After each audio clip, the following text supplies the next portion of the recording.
कल लोकसभा में कृषि संबंधी 3 विधेयक लाए गए जिसे सत्ताधारी पार्टी ने ऐतिहासिक बताया।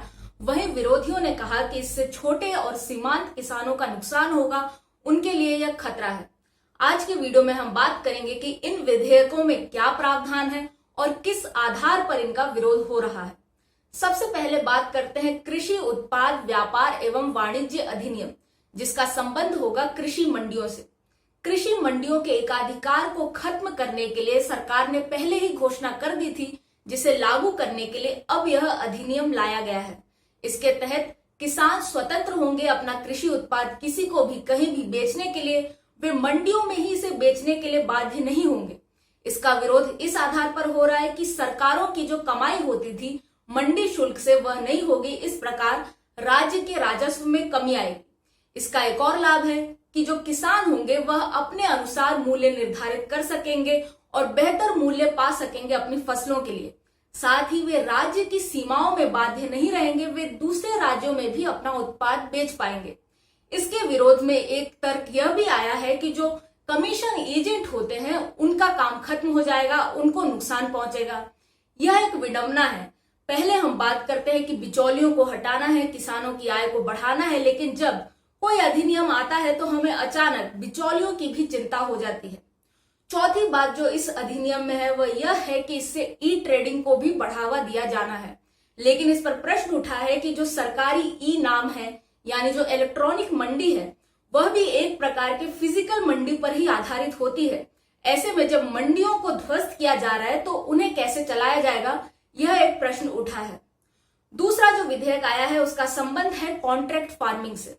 कॉन्ट्रैक्ट फार्मिंग में यह होता है कि कुछ खाद्य प्रसंस्करक, कुछ एक्सपोर्टर्स, कुछ कृषि आधारित व्यापारी, ये लोग पहले से ही किसानों के साथ अनुबंध कर लेते हैं, एक राशि तय कर लेते हैं, उत्पाद का प्रमाण तय कर लेते हैं और इस तरह से कॉन्ट्रैक्ट तय हो जाता है। इसके बाद किसानों को सहायता मिलती है इन लोगों से, तकनीकी रूप से आर्थिक सहायता और एक प्रकार का दिशा निर्देश, गाइडेंस भी मिलता है। इस पर प्रश्न ये उठाए जा रहे हैं कि जो कॉर्पोरेट्स होंगे वे जब किसानों के साथ अनुबंध करेंगे तो वे अपने अनुसार समझौते बनाएंगे जिसमें किसानों को लाभ नहीं होगा।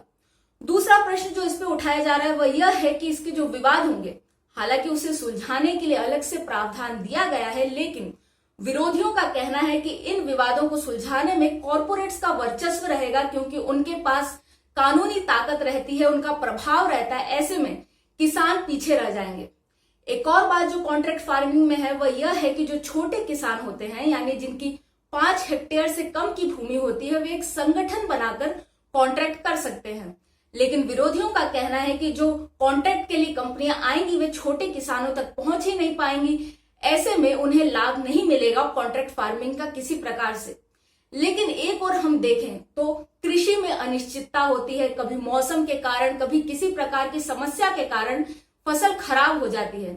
लेकिन जब किसानों के पास पहले से पूर्व निर्धारित और तय राशि रहेगी तो उन्हें किसी प्रकार का नुकसान नहीं झेलना पड़ेगा, यह उनके लिए लाभदायक होगा। तीसरा अधिनियम जो आया है वह है आवश्यक वस्तुओं को लेकर। वर्तमान में दाल, प्याज, आलू और इस प्रकार के अन्य अनाजों के लिए आवश्यक वस्तुओं की श्रेणी में उन्हें डाला गया है, जिसके तहत कुछ भंडारण रहना आवश्यक है और तब तक उनका निर्यात नहीं किया जा सकता, उन्हें बेचा नहीं जा सकता। अब वर्तमान अधिनियम कहता है कि केवल आपातकाल परिस्थितियों में ही इस भंडारण को आवश्यक किया जाएगा, अन्यथा बाजार को खुला छोड़ दिया जाएगा।